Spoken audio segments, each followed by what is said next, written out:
नमस्कार. सखी सह्याद्रीच्या आजच्या भागात मी चैताली कानेटकर आपल्या सगळ्यांचं सहर्ष स्वागत करते. वजन वाढणं ही अखिल भारतीय मानवजातीला भेडसावणारी फार मोठी समस्या आहे. याचं कारण असं की ज्या वेळेला आपलं वजन वाढतं ते वाढतं अगदी पटकन, पण जसं आपलं वय वाढल्यावर ते कमी होत नाही तसंच गणित वजनाच्या बाबतीत सुद्धा आहे.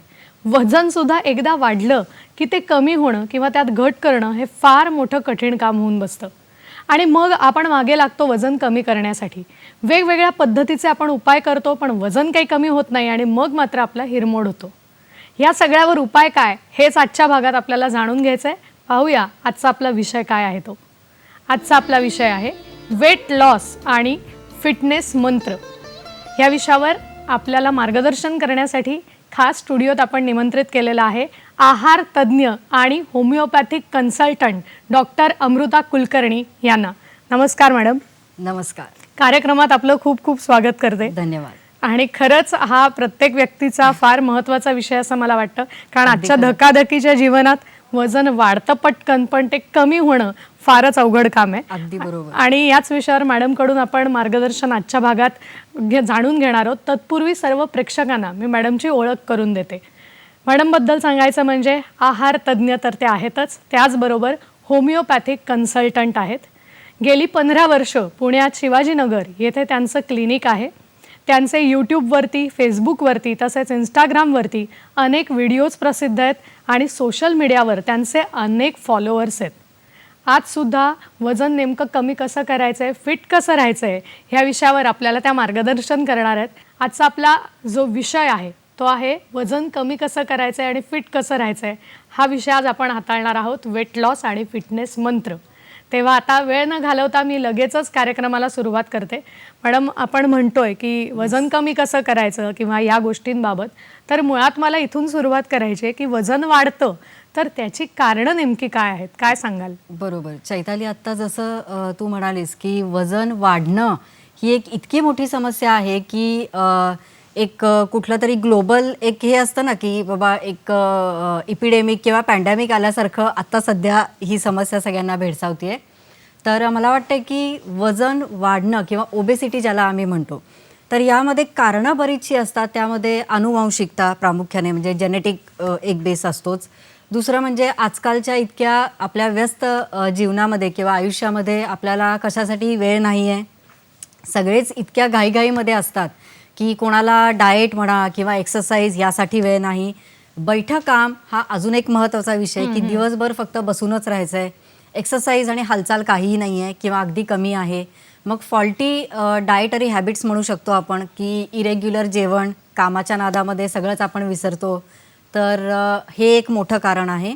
आणि सर्वात महत्त्वाचं जे म्हणजे हॉर्मोनल इम्बॅलन्स, ज्याला आपण PCOD किंवा थायरॉईड, डायबिटीज यासारखे पेशंट आजकाल भरपूर बघतो. तर हेही एक महत्त्वाचं कारण आहे की आपल्या शरीरामध्ये जे काही हॉर्मोनल चेंजेस होतात, इम्बॅलन्स होतात, तर त्यामुळे सुद्धा वेट गेन होऊ शकतं. तर ही काही महत्त्वाची कारणं आहेत. अर्थात आता यामध्ये स्त्रियांविषयी जर स्पेसिफिकली बोलायचं म्हणाले तर प्रेग्नन्सीनंतर हा एक आहे की पोस्ट प्रेग्नन्सी वेट गेन हा एक विषय आहे. आणि दुसरं म्हणजे मेनापॉज, पाळी बंद होण्याच्या काळामध्ये जे काही वजन वाढण्याची प्रक्रिया फास्ट होते, तर हे एक त्याच्यामध्ये कारण म्हणता येईल. खरं, मला वाटतं तुम्ही म्हणलात त्याप्रमाणे आपण हे सगळे एक एक करून मुद्दे बघणारच आहोत. बरोबर. पण तत्पूर्वी मला हेही विचारायचं की आता जसं तुम्ही म्हणालात की वजन वाढण्याची ही कारणं आहेत, पण एकदा वजन वाढल्यानंतर त्याचे होणारे जे परिणाम आहेत ते साधारण कोणत्या स्वरूपाचे असू शकतात, त्याबाबत आपल्याला काय काळजी घ्यायला हवी? ॲक्च्युली आता जसं आपण म्हणू की वजन वाढल्यानंतर एकदा जेव्हा आपल्याला एक आपली बॉडी काहीतरी अलार्मिंग सिग्नल देत असतं की आता वजन वाढलंय आणि आता माझ्याकडे लक्ष द्या. तर बऱ्याच वेळेला असं होतं, आता ॲज अ डॉक्टर म्हणून मी जेव्हा पेशंट्स बघते, अगदी 100पैकी 90 किंवा 99 म्हणू शकशील की वजन वाढलंय, मला कळतंय, पण ते कमी करायला वेळच नाही आहे. हे एक अगदी टिपिकल वाक्य असतं. आणि जसं मी म्हणाले तुला की अलार्मिंग सिग्नल म्हणजे वजन आता कमी केलं पाहिजे हे कळतं कसं, तर हे जे सगळे रिस्क फॅक्टर्स येतात त्यामध्ये की त्रास काय काय होतो, एस्पेशली गुडघेदुखी, कंबरदुखी किंवा टाचा दुखतायत, कोलेस्ट्रॉल वाढलं आहे किंवा शुगर वाढ. आता जसं मी म्हणाले की हॉर्मोनल इम्बॅलन्स म्हणजे PCOD, थायरॉईड किंवा डायबेटीज ही जशी वजन वाढण्याची कारणं आहेत, तसेच वजन वाढल्यामुळे सुद्धा हे विकार होऊ शकतात. खरंय. म्हणजे रिस्क फॅक्टरमध्ये सुद्धा हे सगळे आहेच आहेत.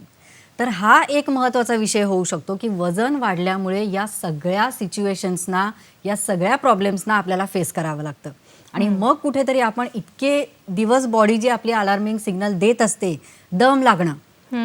आजकाल मी जसं म्हणाले की कमी वयामध्ये वजन वाढणं म्हणजे एक चाइल्डहुड ओबेसिटी हा तर वेगळाच विषय आहे, पण तरी सुद्धा की एक साधारण 30 ते 40 हा जो वयोगट आहे ना, की कामाचा एवढा ताण असतो, मेंटल स्ट्रेस, फिजिकल स्ट्रेस या सगळ्यामधून जाता जाता वजन कधी वाढले हे कळतच नाही. अनटिल अँड अनलेस काहीतरी आपण त्याचं एक आता मी जसं म्हणाले की बॉडी अलार्मिंग सिग्नल देत नाही की आता बास. म्हणजे साधारण एक सांगू शकते की लवकर वयामध्ये हार्ट अटॅक येण्याचं प्रमाण हे इतकं जास्त वाढलंय सध्या. याचं कारणही तेच आहे की वजन वाढणं, एका जागी बसून काम, स्ट्रेस या सगळ्यामुळे कुठेतरी हे आपण सिम्पटम्स फेस करतोय. आणि मला वाटतं याच्यावरच आज तुमच्याकडून मार्गदर्शन जाणून घ्यायचं आहे. आणि तुम्ही म्हणलात त्याप्रमाणे काही फार सोपे उपाय तुम्ही आज सांगणार आहात. तर आपल्याला कार्यक्रमात एक फोन येतोय, तो आपण आधी घेऊया. विनया परब आपल्याला प्रश्न विचारतायत विरारहून. नमस्कार. नमस्कार. नमस्कार. मला एक प्रश्न विचारायचा की थायरॉइड मध्ये वजन वाढलं आणि आता अंगदुखी चालू झाली आहे, तर काय ते त्याच्यावर विलाज सांगा. नक्की नक्की. येस. त्यांचा प्रश्न थायरॉइडचा तुम्ही उल्लेख केलाच होता. येस. तर काय तर सांगाल? मला वाटतं की आपण हा मुद्दा एक घेतलाच पाहिजे, कारण आजकाल मी म्हणाले ना की जसं पूर्वी सर्दी, ताप, खोकला व्हायचं ना, तसं आजकाल थायरॉइड आणि PCOD दिसतात खरंय. की खूप कॉमन झालेले आहेत. पूर्वी हे असं वाटायचं की अरे 100मध्ये कुठेतरी एखादा पेशंट असायचा. आता असं झालं की 10मध्ये एक 2-3 पेशंट तरी थायरॉइडचे असतातच. सो हे एक महत्त्वाचं कारण जो तुम्ही आत्ता प्रश्न विचारलात, थायरॉइड आहे, जॉईंट्स दुखत आहेत, अंग दुखतंय असं त्या म्हणाल्या. तर थायरॉइड हा सगळ्यात मोठा हॉर्मोनल इम्बॅलन्स आहे, कारण आपल्या शरीरातल्या बऱ्याचशा ज्या काही सिम्पटम्स असतील किंवा बरीचशी जे काही कामं असतील ॲक्च्युली असं म्हणूयात, तर ते थायरॉइड ग्लँड ही कव्हर करते किंवा त्याच्यावरती नियंत्रण ठेवते. थायरॉइड वाढणं हे एक जसं आपण म्हणतो की आपल्याला माहिती आहे की गोळी घेतली, औषध घेतलं की आपलं काम संपलं.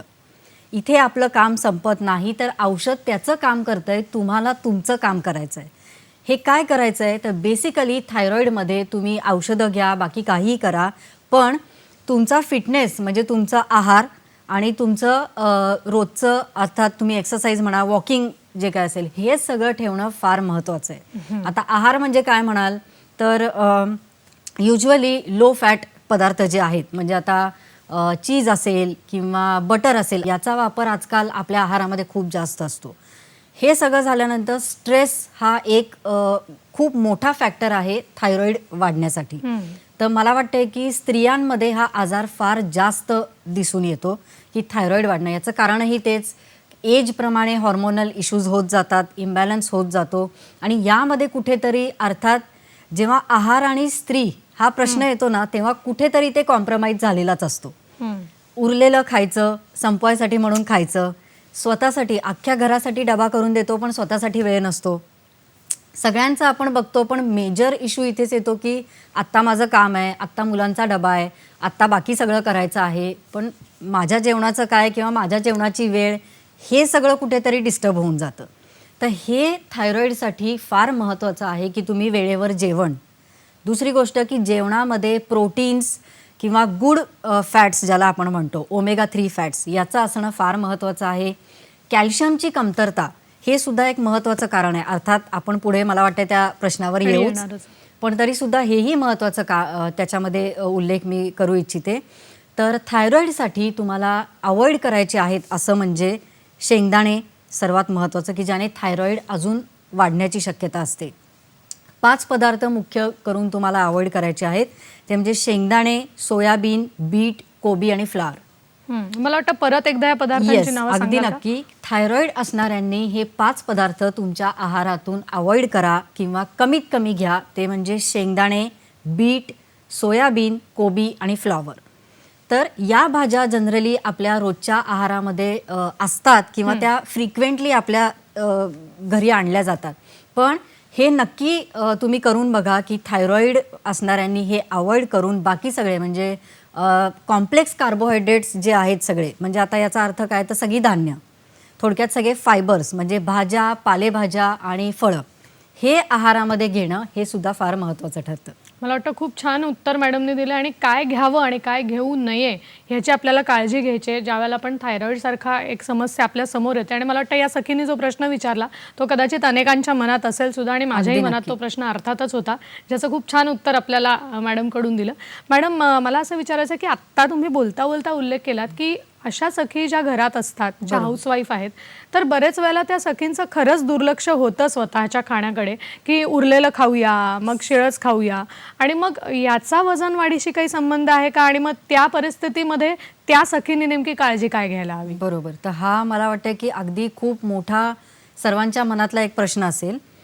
पण जसं मी म्हणाले की ॲज अ डॉक्टर मी जे वेगवेगळ्या प्रकारचे पेशंट्स बघते, यामध्ये 100पैकी 90 बायका अशा असतात की मी ॲक्च्युली डॉक्टर खूप कमी खाते पण तरीसुद्धा माझं वजन का वाढते, हा एक मोठा प्रश्न असतो. आणि इथे मला हे अगदी नमूद करावं असं वाटतं की वजन कमी करण्यासाठी तुम्ही कमी खाणं हे महत्त्वाचं नाही आहे, तुम्ही काय खाता आणि ते केव्हा खाता हे जास्त महत्त्वाचं आहे. तर ॲक्च्युली पॉईंट काय होता की चैताली, जसं तू विचारलंस आत्ता की गृहिणींसाठी किंवा अर्थात आता कामाला जाणारे असो किंवा गृहिणी असो, प्रश्न हा येतो की आपण सर्वांचं मॅनेजमेंट कसं व्यवस्थित करतो आणि आपण स्वतःला किती व्यवस्थित मॅनेज करतो.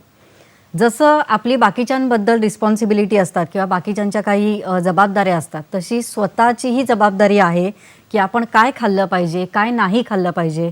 आणि यामध्ये मी नेहमी सांगत असते की आता जसे माझे यूट्यूबवर किंवा फेसबुकवर जे व्हिडिओज असतात किंवा क्लिनिकमध्ये येणारे पेशंट्स, की मॅडम तुम्ही काय खायचं आणि काय खाऊ नये हे तुम्हाला फारसं सांगण्याची गरज नाही आहे, कारण ते तुम्हाला आजकाल सगळ्या सोशल मीडियावर अवेलेबल आहे, तुम्हाला त्यात फारसं डोकं लावावं लागत नाही.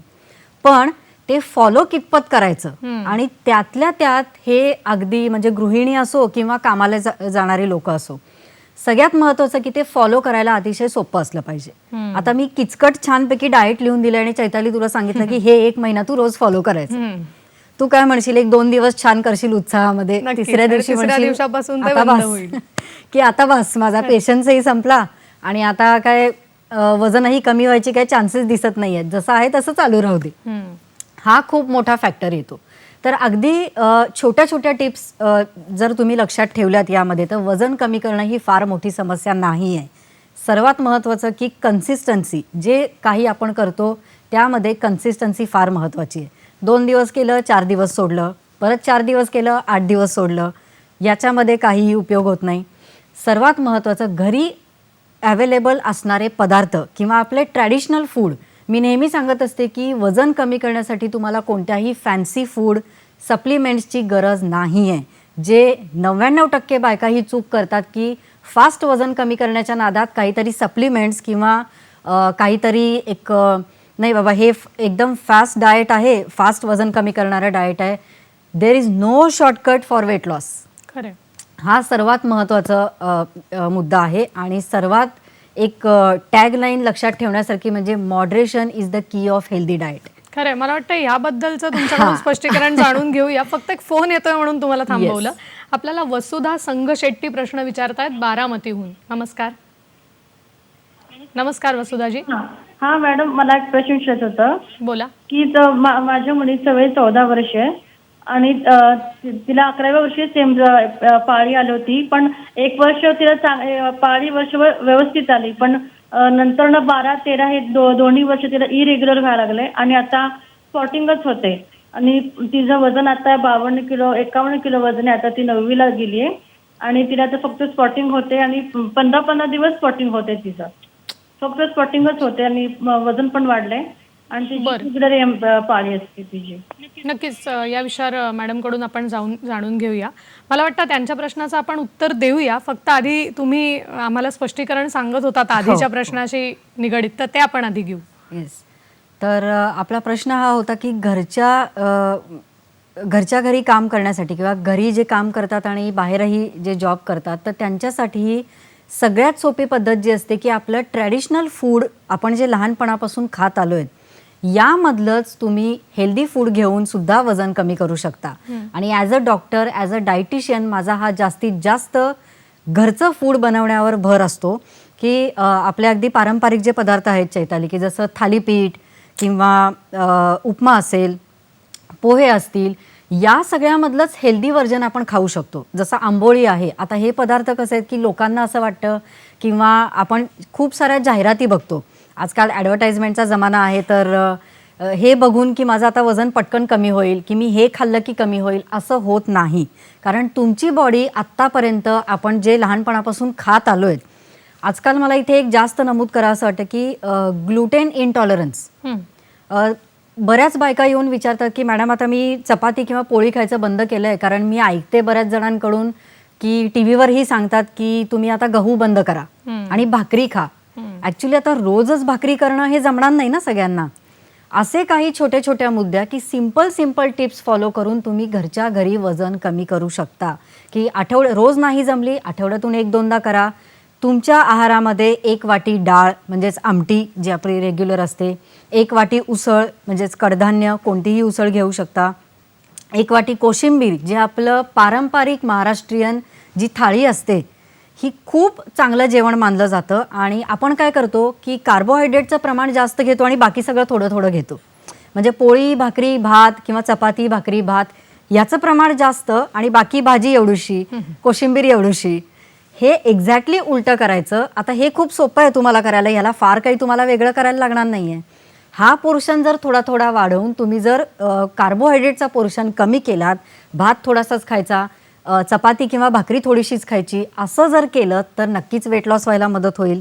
नक्कीच. राहिलेलं शिळं खाण्यापेक्षा थोडं थोडंच करायचं आणि जेवढं आपल्याला जमतंय किंवा जेवढं आपल्याला भूक आहे तेवढंच खायचं. इनफॅक्ट भुकेपेक्षा 4 घास कमीच खायचे. हे आपल्याला जमणं थोडंसं अवघड आहे, पण नक्कीच जमू शकेल. म्हणून मी पहिलेच म्हणाले की वेट लॉस करण्यासाठी डेडिकेशन फार महत्त्वाचं आहे. तर हे मला वाटतं चैताली की या छोट्या छोट्या टिप्स जर पाळल्यात.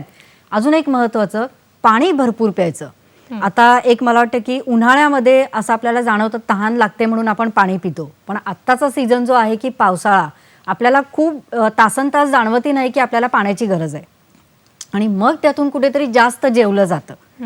2.5 ते 3 लिटर पाणी हे दिवसभरात गेलंच पाहिजे. हा एक फार महत्त्वाचा फॅक्टर आहे की जे बरेच लोक निग्लेक्ट करतात. काय खायचं आणि काय खायचं नाही या नादात पाणी किती प्यायचं हे बऱ्याच जणांकडून निग्लेक्ट केलं जातं. तर तो एक महत्त्वाचा फॅक्टर आहे. नक्कीच. मला वाटतं खूप छान मार्गदर्शन तुम्ही केलं आणि फार महत्त्वाचा उल्लेख केलात की आपलं जे संपूर्ण जेवणाचं ताट आहे, जिथे डावीकडे उजवीकडे वेगवेगळे पदार्थ आपल्याला खायची सवय लहानपणापासून वेगवेगळ्या सणासुदीला असते फक्त, पण हे ताट जर आपण रोजच्या रोज आहारात आणलं तर त्याचा नक्कीच फायदा होणार आहे आपलं वजन कमी करण्याच्या दृष्टिकोनातून. या विषयावर मॅडम असंच मार्गदर्शन पुढेही करणार आहेत. फक्त वेळ झाली एका छोट्याशा विश्रांतीची, तेव्हा कुठेही जाऊ नका, पाहत राहा सखी सह्याद्री.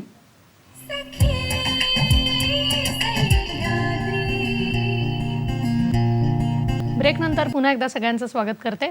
वेट लॉस आणि फिटनेस मंत्र या विषयावर आज आपण बोलतो आहोत आणि आपल्याला मार्गदर्शन करतायत डॉक्टर अमृता कुलकर्णी. मॅडम, ब्रेकपूर्वी आपल्याला एक प्रश्न आला होता. वसुधा संघशेट्टी यांनी बारावतीहून एक प्रश्न विचारला होता की त्यांची मुलगी आत्ता 9वीत आहे आणि तिचं वय 14 आहे, तिचं आणि वजन 52 आहे आणि तिला पाळीची समस्या उद्भवते आहे. तर याबाबत आपण काय मार्गदर्शन कराल की तिचं जे वजन आहे ते तिने कसं कमी करावं किंवा त्याचं काय कारण असू शकतं, काय सांगाल? जनरली या वयामध्ये मुलींमध्ये होणारे बदल किंवा ज्याला आपण हॉर्मोनल इम्बॅलन्स असं म्हणू, हे सुद्धा बऱ्याच अंशी कारणीभूत असतात. आणि जसं मी तुला आत्ताच एका मागच्या प्रश्नामध्ये म्हणाले की लहान मुलींमध्ये वजन वाढणं ही फार मोठी समस्या होत चालली आहे. तर मला वाटतं हा जो काही पाळीचा प्रॉब्लेम आहे तर यावर एक गायनेकोलॉजिस्टचा ओपिनियन घ्यायला सुद्धा हरकत नाही. कारण बऱ्याच वेळेला कुठेतरी PCODकडे नेणारा सुद्धा हा सिम्पटम असू शकतो. पाळी इरेग्युलर होणं किंवा फक्त स्पॉटिंग होणं किंवा वेळच्या वेळी ती न येणं, खूप जास्त ब्लिडिंग होणं, अशा वेगवेगळ्या तक्रारी असू शकतात आणि याचा परिणाम अर्थात वजन वाढण्यावर होतो. आता एज खूप कमी आहे, त्यामुळे अभ्यासाचा लोड, एकाच जागी बसणं, त्याच्यामुळे व्यायामाचा अभाव आणि जंक फूड अर्थात, म्हणजे आता या सगळ्यामध्ये कुठेतरी औषधाबरोबरच, म्हणजे जसं मी म्हणाले की एक गायनेकोलॉजिस्टचा ओपिनियन घेऊन शक्य असेल तिथे मेडिसिनची मदत घेणं हेही महत्त्वाचं आहे. आणि दुसरी गोष्ट, वजन का वाढतंय हे कारण जेव्हा आपल्याला लक्षात येतं की सपोज PCOD आहे किंवा अजून काही सूज आली आहे कुठे आतमध्ये, तर हे सगळं केल्यानंतर वजन कमी करणं हे कुठेतरी फार महत्त्वाचं आहे की साधारण सूर्यनमस्कार किंवा दोरीच्या उड्या किंवा थोडंसं चालणं असेल, अभ्यास करण्यामधूनच हा थोडासा वेळ हा काढलाच पाहिजे आणि याचे परिणाम कुठेतरी नंतरच्या आयुष्यामध्ये भोगावे लागतात. आणि म्हणूनच आत्ताच वेळीच वजन कमी करणं सर्वात महत्त्वाचं म्हणजे तोंडावर ताबा. या एजमध्ये अर्थात आता सगळ्यांनाच खूप चटरफटर आणि खूप असं छान चमचमीत खायची इच्छा असतेच, पण तरीसुद्धा यावर कुठेतरी एक थोडासा निर्बंध घालून की बाबा आठवड्यातनं एकदा 10 दिवसातनं एकदा ठीक आहे, पण रोजच्या आहारामध्ये पालेभाज्या, फळभाज्या, फळं, कडधान्य, डाळी यासारखे पदार्थ हे असलेच पाहिजेत आणि याचाच उपयोग तुम्हाला वजन कमी करण्यासाठी होणार आहे. नक्कीच. मला वाटतं आणि हे फार तुम्ही महत्त्वाचं सांगितलं की आज खरंच लहान मुलांनाच प्रचंड प्रमाणात त्यांच्यावर ताण असतो. इतकं स्पर्धात्मक युग झालंय की आपल्यापेक्षा तेच जास्त बिझी असल्याचं आपल्याला लक्षात येतं आणि मग जर आत्ताच नियंत्रणात ते नाही ठेवता आलं तर मग पुढे याची समस्या आणखी उद्भवू शकते. असाच एक प्रश्न मनात आहे की ज्या सखी कामाला जातात, इतकं स्पर्धात्मक युग आहे, महागाई इतकी वाढतीये की सखींना घरचं करून बाहेर काम करावंच लागतं. बरोबर. आणि मग त्या परिस्थितीत असं होतं की कधी भूक लागली की पटकन आपण एखादा चांगला पदार्थ म्हणजे वडापाव, समोसा आणि याच्या आपण आहारी जातो आणि ते आपण पटकन घेऊन खातो. तर मला असं विचारायचं आहे की या विशेषतः महिलांनी किंवा सखींनी वजन त्यांचं वाढेल असं त्यांना वाटत असेल तर कुठले पदार्थ बाजूला ठेवावेत आणि पर्समध्ये असा कुठला छोटासा पदार्थ ठेवावा की जो वजन वाढायलाही कारणीभूत ठरणार नाही आणि आपल्याला तितकाच चांगल्या पद्धतीने रुचकर आणि पौष्टिक ठरेल. काय सांगाल? बरोबर. म्हणजे चैताली, हा मला वाटतं की अगदी प्रत्येक स्त्रीच्या मनातला प्रश्न तू विचारलेला आहेस.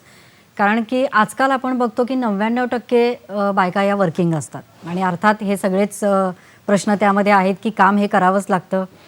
या सगळ्यामधून कुठेतरी मला एक नमूद करायचं आहे की खूप जणं यातून पळवाटा शोधतात.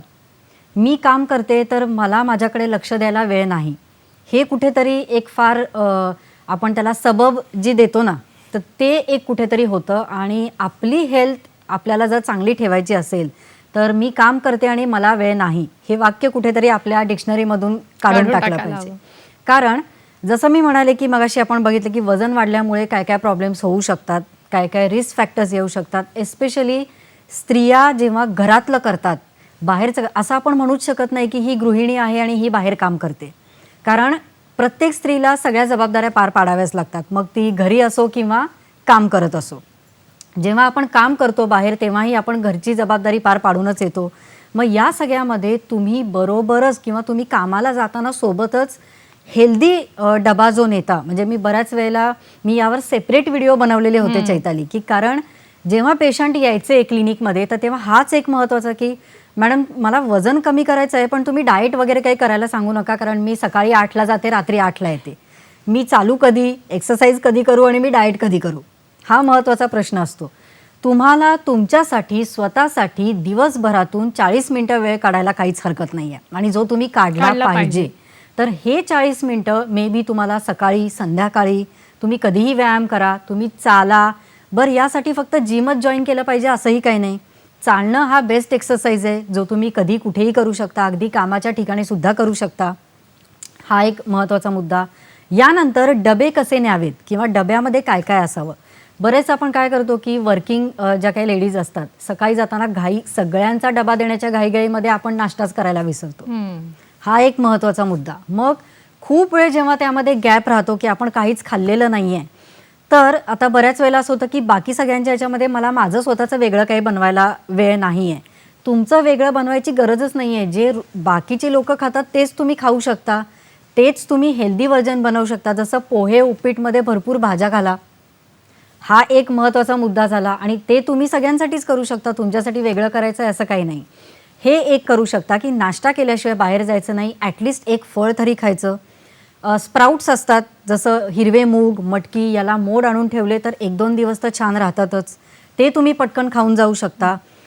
असेही काही मुद्दे आहेत. आणि सर्वात महत्त्वाचं की तुम्ही कामाच्या ठिकाणी जाताना आपण जेवढा वेळ काम करणार आहोत तेवढे एक व्यवस्थित आणि 2 ते 3 डबे जर बरोबर घेऊन जाऊ शकत असाल वेल अँड गुड. जेव्हा आपल्याला भूक लागते, कामाच्या गडबडीत आपण विसरून जातो आणि भूक इतकी अनावर होते की मग वडापाव, सामोसा, मिसळ जे अवेलेबल आहे ते खाल्लं जातं, असं होतं. खरंय. म्हणून त्या आता शक्य आहे ती जेवणाची वेळ पाळू शकता.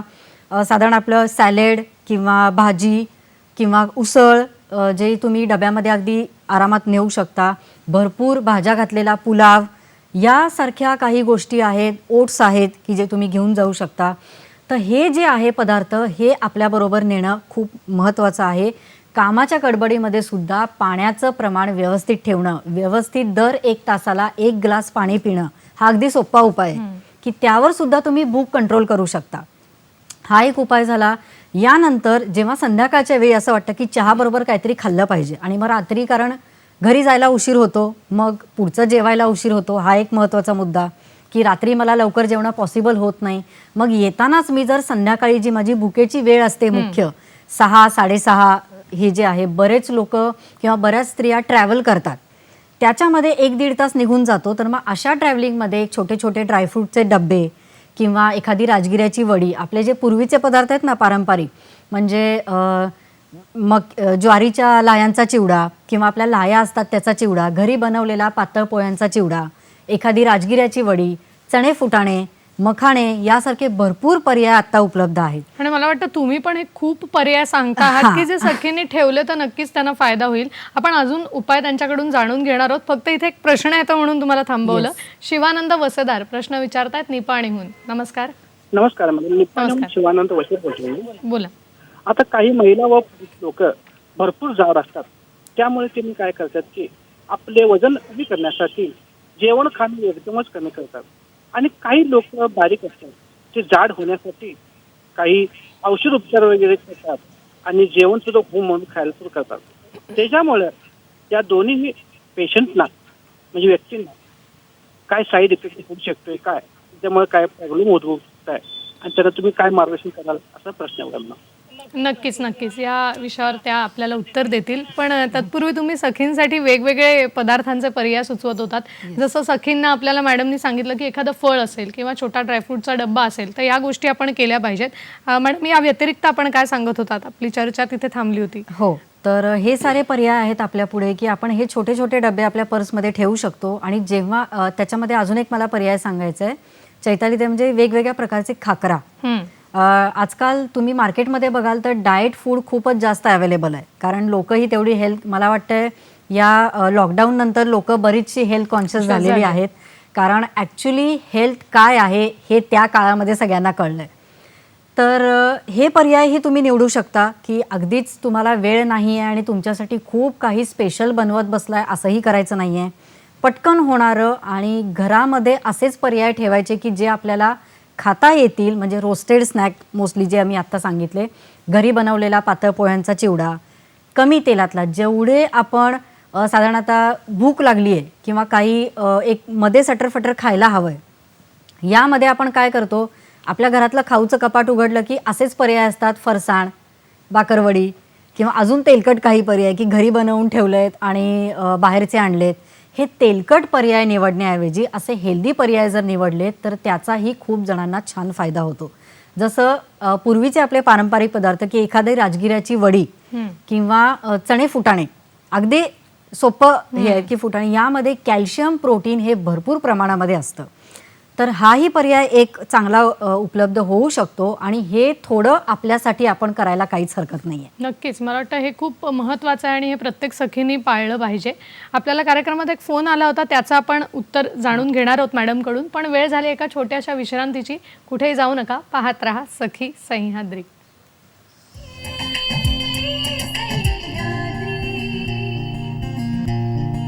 ब्रेक नंतर पुन्हा एकदा सगळ्यांचं स्वागत करते. वेट लॉस आणि फिटनेस मंत्र या विषयावर आज आपण बोलतो आहोत आणि आपल्याला मार्गदर्शन करतायत आहार तज्ज्ञ आणि homeopathic consultant doctor Amruta Kulkarni. Madam आपल्याला ब्रेक पूर्वी एक प्रश्न आला होता. शिवानंद वसेदार यांनी आपल्याला प्रश्न विचारला होता आणि हे खरंच आपल्याला दिसतं की वजन कमी करण्यासाठी काही जण आहार पूर्ण बंदच करतात किंवा वजन वाढण्यासाठी अति जास्त आहार घेतात आणि त्या परिस्थितीमध्ये वेगवेगळ्या पदार्थांचं सेवन केलं जातं. तर मला असं विचारायचं आहे की हे दोन्ही टाळून आपल्याला जर आपलं वजन नियंत्रणात ठेवायचं असेल तर समतोल आहार नक्की कसा साधावा?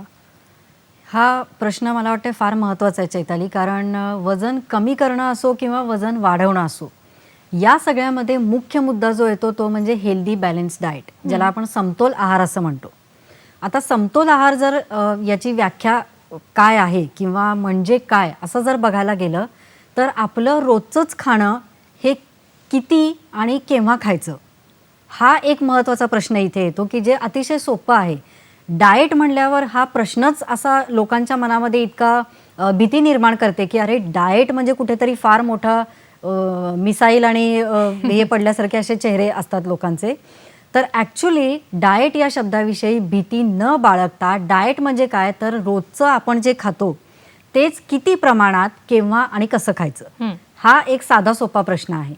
तर यामध्ये जसं मी आत्ता सांगितलं की आपलं टिपिकल रोजचं जेवण म्हणजे काय, आपली रोजची जी ताट असतं, भाजी भाकरी भात कोशिंबीर आमटी कडधान्य उसळ किंवा सॅलड, हे समप्रमाणात घेणं किंवा हे थोडंसं एक भात खाल्ला कमी प्रमाणात घ्यायचा, हे सगळं जेव्हा तुम्ही करता की हे व्यवस्थित रोजच्या आहारामध्ये असतं तेव्हा त्याला आपण म्हणू शकतो हेल्दी बॅलन्स डाएट. म्हणजे काय, साधं सोपं, आपण रोज खातो तेच आपण थोडंसं जास्त प्रमाणात घेतलं. काय जास्त प्रमाणात घ्यायचं हेही महत्त्वाचं आहे आणि काय कमी प्रमाणात घ्यायचं हेही महत्त्वाचं आहे. आता जर आपल्याला वजन कमी करायचं आहे याचा अर्थ की आपल्याला प्रोटीन्स, कार्बोहायड्रेट्स, फॅट्स, विटॅमिन्स आणि मिनरल्स हे जे 5 न्यूट्रिएंट्स आहेत हे योग्य प्रमाणात घ्यायचे. आता योग्य प्रमाणामध्ये म्हणजे काय तर रोजच्या जेवणामध्ये प्रोटीनचा जो आपला समावेश असतो, डाळी असतील, उसळी असतील म्हणजेच कडधान्य असेल किंवा शाकाहारी लोकांमध्ये पनीर हा एक महत्त्वाचा आपला पदार्थ असतो, तो एक घेऊ शकता. जे नॉनव्हेज खातात लोक तर त्यांच्यामध्ये अंडी आहेत किंवा चिकन आहे. हे जे पदार्थ आपण घेतो हे नेमके कसे आणि केव्हा घ्यायचे हे पण फार महत्त्वाचं आहे. की आपल्याला भात खायचा आहे म्हणून आपण पातेल्या भात कधी खात नाही. तर तो मुद्दा जो आहे की कार्बोहायड्रेट हे थोड्या प्रमाणामध्ये घ्यायचं आणि बाकीचे सगळे जो मी मगाशी मुद्दा सांगितला की भाजी आमटी कोशिंबीर किंवा उसळ हे आपल्याला जास्त प्रमाणात घ्यायचं आहे. तर हे फार महत्त्वाचं आहे. दुसरी गोष्ट, जेवणाच्या वेळा पाळणं यासुद्धा फार महत्त्वाच्या आहे. तर तेही तुम्ही वजन वाढणं असू दे किंवा कमी करणं असू दे हे करू शकता. आणि अजून एक सगळ्यात महत्त्वाची की जो तुमचा प्रश्न होता बेसिक की वजन कमी करायचं आहे म्हणून कमी जेवणं, हे अजिबातच बरोबर नाही आहे. कारण तुम्ही जेवढं कमी जेवता याचं सायंटिफिक रिझन सांगते. खूप सारे म्हणजे अगदी 100 मधले 90 जण ही चूक करतात की वजन कमी करायचं तर आता खाणं कमी करूयात. खाणं कमी करू नका, खाणं योग्य पद्धतीने करा. हा जास्त महत्त्वाचा मुद्दा आहे. कारण जेव्हा तुम्ही खाणं कमी करता तुमचं बॉडी मेटाबॉलिझम अजून स्लो होत जातं. तर त्याने हाही प्रश्न विचारला की त्याच्यामुळे काय परिणाम काय होतात. तर मला वाटतं हे परिणाम आपण सांगत आहात. तर कमी खाल्ल्यामुळे बॉडी मेटाबॉलिझम अजून स्लो होतं आणि तुम्हाला न्यूट्रिशनल डेफिशियन्सी चालू होतात. वजन तर कमी होतच नाही आणि मग आपण फ्रस्ट्रेशनमध्ये जातो की अरे एवढं कमी खाऊन पण माझं वजन कसं कमी होत नाहीये. आता इथे एक मुद्दा सांगते, मी जेव्हा डाएट प्रोग्राम्स घेते, प्रत्येक महिन्याला माझे डाएट प्रोग्राम्स असतात ऑनलाईन सगळे, तर यूट्यूब चॅनलवर असो किंवा पेशंट असो क्लिनिकमध्ये येणारे किंवा हे डाएट प्रोग्राम असतो, मी जेव्हा डाएट देते बरीच लोक म्हणतात की मॅडम एवढं खायचं मग वजन कसं कमी होणार. ॲक्च्युली गोष्ट की आपल्याला काय सवय असते, फरसाण किंवा काहीतरी अजून आपण जे असे सटरफटर खाणं असतं ते भरपूर प्रमाणामध्ये खातो. ते आपण तेव्हा त्याची क्वांटिटी मोजत नाही. पण जेव्हा आपल्याला आमटी भाजी कोशिंबीर खायची असते आपण त्याचं प्रमाण मोजून खातो. असं प्रमाण न मोजून खाता आपल्याला कॉमनली सगळ्या लोकांना या बेसिक गोष्टी माहिती असतात. वडापाव किती खायचा आहे तर एकच खायचं आहे आणि आमटी कोशिंबीर आणि बाकीचं किती खायचं आहे तर वाटीभर खायचं आहे. हे जर प्रमाण लक्षात घेतलं तर मला वाटतं नक्कीच या प्रश्नाचं उत्तरही त्यांना मिळालं असेल. मला वाटतं आणि हे प्रमाणात कुठेतरी आपली हे प्रमाणात कुठेतरी आपली गफलत होते आणि तिथे आपण नेमकं चुकतो. आणि मला यालाच जोडून एक प्रश्न मनात आहे की असं म्हणतात की गोड खाल्लं की वजन जास्त वाढतं, तर गोड खाऊच नका.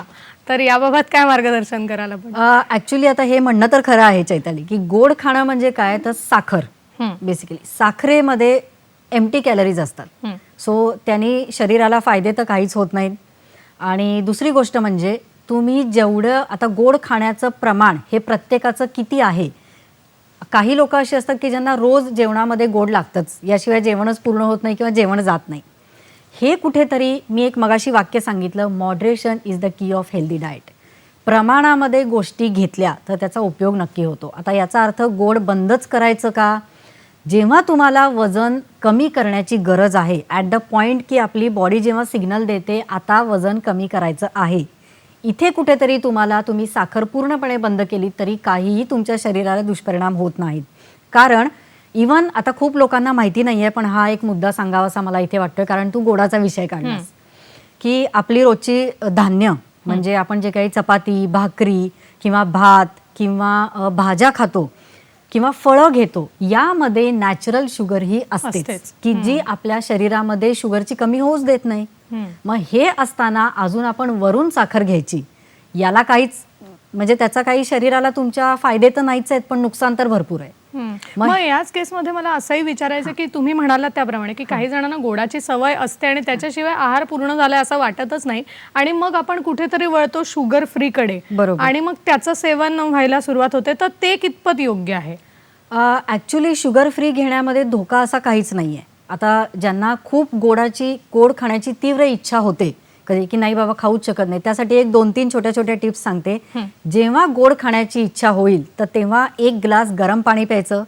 दुसरी गोष्ट, ज्यांना जेवणामध्ये गोड लागतं अशा लोकांनी ताजं रोज लावलेलं म्हणजे रोजचं ताजं जे आपलं दही असतं तर ते 1 वाटी रोजच्या जेवणात घ्यायचं.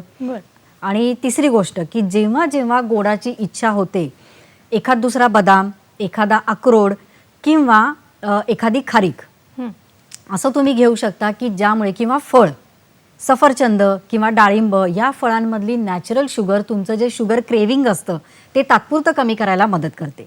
तर हे पर्याय चैताली, या टिप्स फार महत्त्वाच्या महत्वाच्या आणि खरंच याचा फायदा होणार आहे, कारण खरंच गोड याचा खाणाऱ्यांची फायदा संख्या होतो. खूप जास्त आहे. अगदी जास्त. आणि जेव्हा पेशंट येतात ना क्लिनिकमध्ये, तेव्हा मी सांगते की मॅडम तुम्ही गोड बंद करा सांगताय हो, पण एवढं हे काही सोपं नाही आहे. आता अर्थात मला माझ्या घरचे किंवा मला जे ओळखतात माझ्या मैत्रिणी, तुला गोड आवडतच नाही त्यामुळे तुला सांगणं सोपं आहे की गोड खाऊ नका, पण ज्यांना गोड आवडतं त्यांच्यासाठी मी या मुद्दाम टिप्स दिल्या की हे करून बघू शकता, की ज्यामुळे गोडाचे म्हणजे शुगर क्रेविंग जे असतात ते कमी होऊ शकतात. आणि अर्थात तू चैताली मगाशी जो मुद्दा काढलास की स्वीटनर्स, अल्टरनेटिव्ह हे आहेत पर्याय, तर एखादा चांगला मार्केटमधला किंवा त्यातल्या त्यात कमी साईड इफेक्ट नाही म्हणू शकत, पण प्रत्येक पदार्थाचा अतिवापर हा धोकादायक असतोच. त्यामुळे प्रत्येक गोष्टीमध्ये जर तुम्ही स्वीटनर घालून घ्यायला लागलात तर मग त्याचा फारसा उपयोग होणार नाही. पण अगदी ज्यांना चालतच नाही किंवा ज्यांना पाहिजेच आहे तर तुम्ही थोडासा त्याचा वापर करू शकता. आता आपण एका मुद्द्याकडे येत होतो. तो मुद्दा हा आहे की आपण वजन कमी करण्यासाठी बाजारात अनेक प्रकारची सप्लिमेंट्स अवेलेबल आहेत आणि आपण या जाहिरातींकडे नकळत अट्रॅक्ट होतो, आकर्षित होतो. तर ती घेणं वजन कमी करण्यासाठी योग्य आहे का? काय सांगाल याविषयी? अर्थात माझा हा सगळा बेस फक्त यावरच आहे की मी as a doctor, as a dietitian म्हणून जो भर देते हा फक्त नॅचरल आपल्या फूडवर असतो. सगळ्यात महत्त्वाचं याच्यामध्ये कारण की जाहिरातींना किंवा एखादा प्रॉडक्ट्सना भुलून की जे दाखवतात आपल्याला हे खूप वेगळं असतं आणि तुमच्या शरीराची ठेवण किंवा तुमची शरीर रचना ते ॲक्सेप्ट करणं ही फार वेगळी गोष्ट असते. लोक काय करतात की पटकन वजन कमी करण्याच्या नादामध्ये या जाहिरातींना बळी पडतात. पैसे तर जातातच, शिवाय आपल्या शरीराचं आपण नुकसान करून घेतो. जसं मी म्हणाले मगाशीच की एखादा पदार्थ हा तुम्ही किती प्रमाणात घेता यावर आपल्या शरीराला होणारे फायदे हे महत्त्वाचे असतात. आता जेव्हा तुम्ही एखादा प्रोटीन सप्लिमेंट घेता किंवा एखादा वॉटेवर काही, की आजकाल हेल्थ इंडस्ट्रीमध्ये सप्लिमेंट्स हा शब्द फार एक मोठं काम करतो आणि खूप लोकांना असं वाटतं की आपल्याला पटकन वजन कमी करायचं आहे तर शॉर्टकट पाहिजे. मगाशीच मी सांगितलं की वजन कमी करण्यासाठी कोणताही शॉर्टकट नाही. जेव्हा तुम्ही स्टेप बाय स्टेप जाता तेव्हाच तुमचं वजन हेल्दी पद्धतीने कमी होतं आणि ते सस्टेन राहतं. कारण मी आत्ता वजन कमी केलं, मी हे प्रोटीन पावडर घेतली, मी हे मिल्क शेक घेतले, आत्ता माझं वजन कमी झालं आहे आणि आता मी हे सगळं सोडलं, माझं वजन होतं त्यापेक्षा दुप्पट वाढलं आहे. हे पेशंट खूप जास्त असतात. ॲज अ डॉक्टर जेव्हा मी बघते क्लिनिकमध्ये, मी सांगायचं की वजन वाढताना फास्ट वाढतं, पण वजन कमी करताना आपल्याला स्टेप बाय स्टेपच कमी करावं लागतं आणि इथे गरज असते ती म्हणजे तुमच्या पेशन्सची. कारण हे कुठेतरी कन्सिस्टन्सी आणि पेशन्स हा राहत नाही आणि म्हणून आपण या सगळ्या जाहिरातींना बळी पडतो. सगळ्यात महत्त्वाचं जे मी आत्ताच सांगितलं, हे कायम डोक्यात ठेवायचं, वजन कमी करण्यासाठी कोणताही शॉर्टकट नाही आहे. आपल्या घरचं फूड, आपल्या घरचं जेवण घेऊन जेवढं तुम्ही, आता प्रोटीनचे सोर्सेस जे आहेत, जे मी मगाशीही सांगितले, डाळ, कडधान्य, पनीर, सोयाबीन, हे सगळे घेऊन सुद्धा आपण वजन कमी करू शकतो. खरं आहे. मग ते जास्त बेटर आहेत ना, कारण एखादं सप्लिमेंट जेव्हा तुम्ही घेता तेव्हा बॉडी पटकन ते ॲक्सेप्ट करत नाही. पण जेव्हा तुम्ही नॅचरल फूड घेता, कारण ती बॉडीची गरज आहे, ते बॉडी आपली पटकन ॲक्सेप्ट करते. आणि म्हणून मी नेहमी सांगत असते की आपलं ट्रॅडिशनल, आपलं पारंपरिक पदार्थ जे आहेत ते खाऊन वजन कमी करा इन्स्टेड ऑफ दॅट सप्लिमेंट्स. खरं आहे, खरं आहे. मला वाटतं, आणि आत्ता माझ्या मनात हाही एक प्रश्न आहे की पावसाळा आहे आणि पावसाळ्यातला नेमका आहार कसा ठेवावा आणि मग वजनावर ताबा कसा ठेवावा, कारण यावर पण आपण खूप छान बोलता आणि मार्गदर्शन करता, तर त्यामुळे हा प्रश्न लगेच विचारावासा वाटला. काय सांगाल? नक्कीच चैताली, जेव्हा मी डाएटविषयी जेव्हा प्रश्न येतो तेव्हा मी नेहमी सांगत असते की सीझन वाईज आपला आहार चेंज करणं फार महत्त्वाचं असतं. कारण प्रत्येक सीझनमध्ये आपल्या बॉडीची कंडिशन ही वेगवेगळी असते, आपल्या बॉडीची पचनशक्ती ही वेगवेगळी असते. त्यामुळे उन्हाळा, पावसाळा आणि थंडी, हिवाळा, या तिन्हीमधला आहार हा बऱ्यापैकी यामध्ये फरक असतो. आणि जर पावसाळ्याशी आत्ताचं आपण जर रिलेट करायचं म्हणालो तर जनरली काय सांगतो आपण की वजन कमी करण्यासाठी पालेभाज्या भरपूर खा.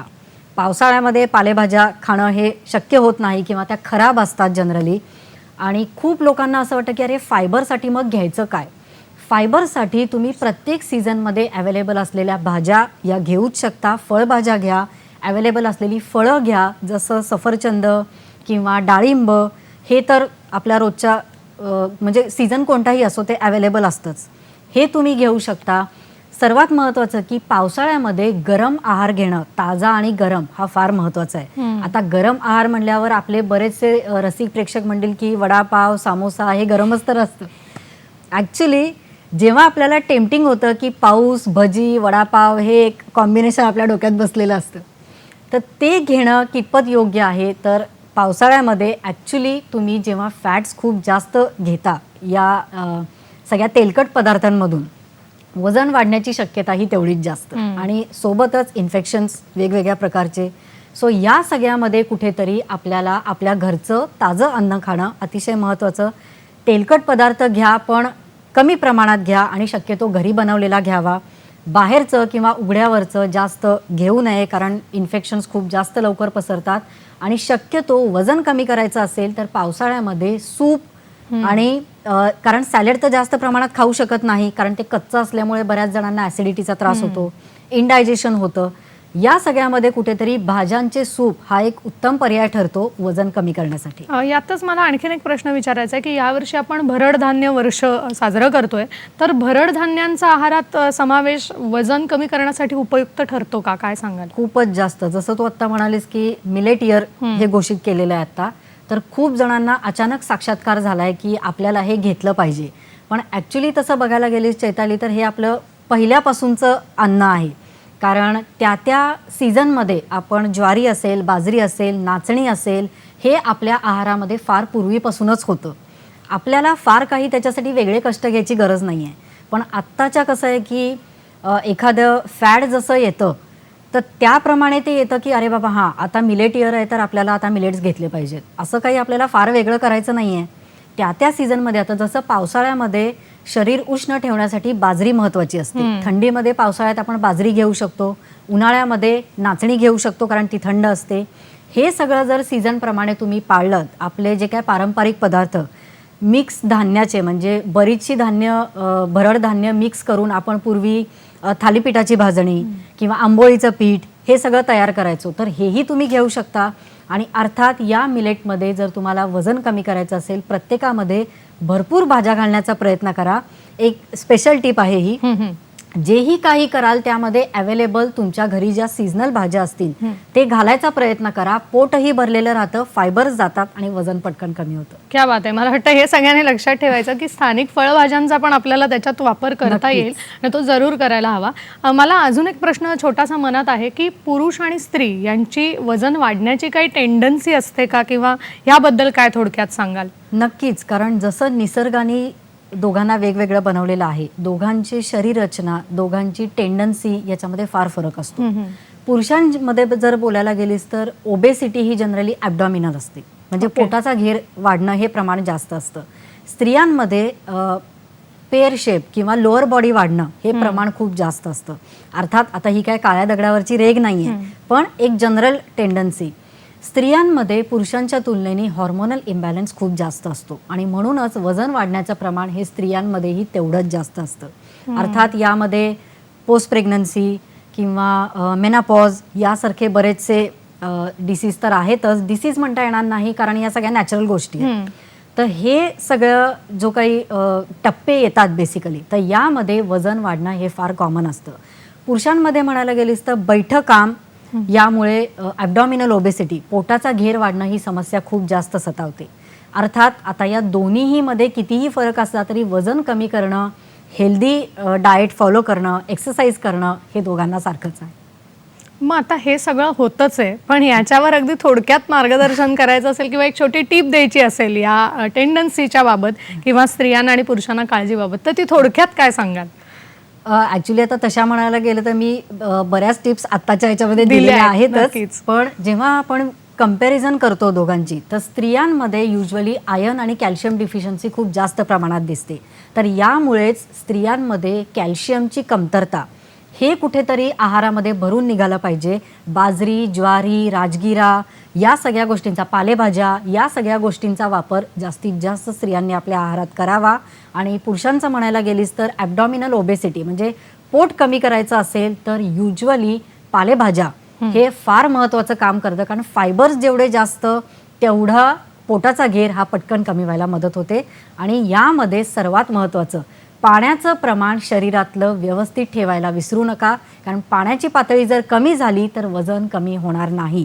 त्यामुळे आपण पाणी किती पितो हे याकडे नक्की लक्ष द्या. नक्कीच, मला वाटतं खूप छान संयमाने हे काम आपल्याला करायचं आहे. तुम्ही अगदीच. म्हणालात तसं की घाई करून चालणार नाही. संयमाने जर आपण पौष्टिक आहार नियमित घेतला, पाण्याचं प्रमाण व्यवस्थित ठेवलं, तर नक्कीच मॅडमनी दिलेल्या आज ज्या टिप्स आहेत त्याचा नक्की वापर करा, त्याची अंमलबजावणी करा, म्हणजे कुठेतरी वजन आपलं घटायला मदत होईल असं मला वाटतं.